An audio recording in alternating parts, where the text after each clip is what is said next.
Quando eu comecei o meu Instagram, minha intenção era utilizar como um instrumento de cultura.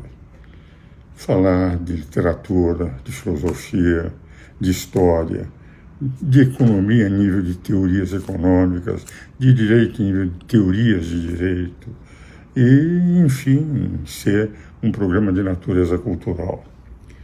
E o tempo foi me levando, em função da crise nacional permanente que nós estamos, com radicais dos dois lados, a falar mais sobre política, sobre a crise econômica e falar sobre a relação entre os poderes.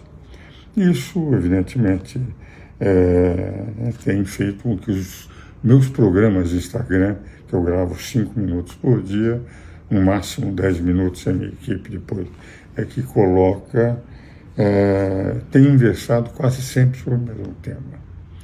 Agora, o tema de hoje é o tema da observação do presidente Lula de chamar genocida o povo israelense na reação que teve contra os terroristas de Hamas e que, a meu ver, também a própria ONU está colocando de que, enfim, há muitos inocentes que estão morrendo, mas tudo provocado por aqueles 1.300 cidadãos que mataram e pelos 200 reféns, dos quais a maioria ainda continua em mãos de Hamas, dos terroristas de Hamas. É evidente que me entristece muito a morte, mas eu compreendo a posição de Israel na busca de soltar aqueles inocentes que não fizeram nada. E tudo isso começou por culpa de Hamas, que esteve presente, inclusive seguidores, pessoas do Hamas, na posse do presidente Lula.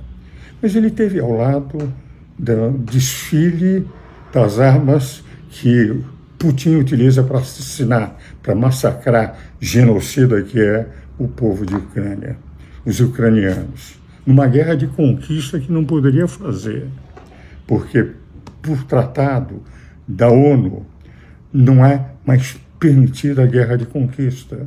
E o que Putin quer é ficar com 20% do território da Ucrânia, que procura se defender com posições, com armas muito inferiores àquela desfile assistido por Lula e os ditadores que são seus amigos, Maduro, os ditadores de Cuba, o ditador da Rússia. Ele não chama de genocida o Putin, sem pensar em todos os mortos ucranianos, na destruição da economia de Ucrânia, na luta que os ucranianos estão fazendo para salvar seu território dos terroristas da Rússia, que ao invadir o território da Ucrânia querem para conquistar uma pátria, território de uma pátria que não pertence aos russos, mas pertence à Ucrânia. Então é interessante.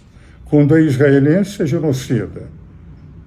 Quando é amigo dele, está fazendo o bem de conquistar e de matar ucranianos. E os ucranianos podem ser mortos, sem que o presidente demonstre um carinho maior, um constrangimento maior de estar ao lado, vendo o desfile das armas utilizadas para matar ucranianos. Me parece essa política de 2 pesos e 2 medidas, enaltecendo os russos e criticando os israelenses. É uma política que não condiz com um verdadeiro estadista.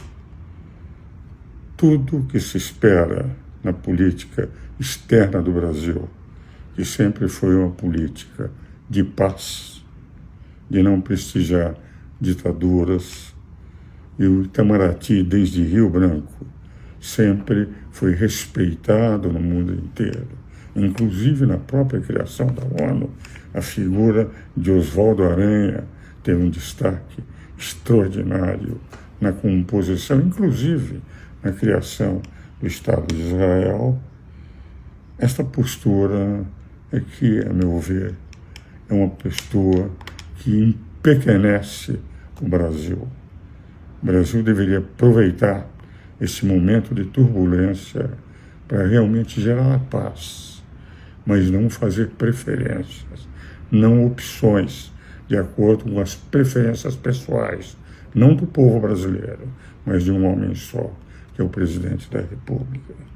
Gostaria muito, mas muito, que houvesse uma reflexão que eu sei que ele não fará, porque ele gosta de ditadores.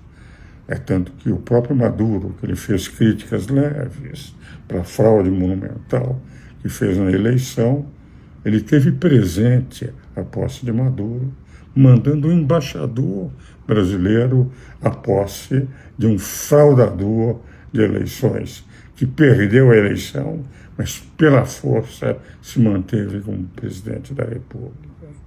E Cuba é a mais antiga ditadura das Américas. E Putin, que manda assassinar seus adversários, os coloca na prisão para morrerem na prisão, não pode ser considerado um democrata.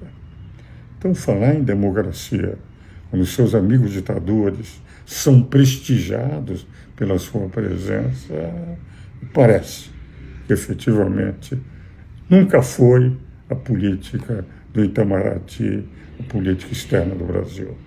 E nesse ponto, efetivamente, mais uma vez, não posso estar de acordo com aquele que preside o Brasil.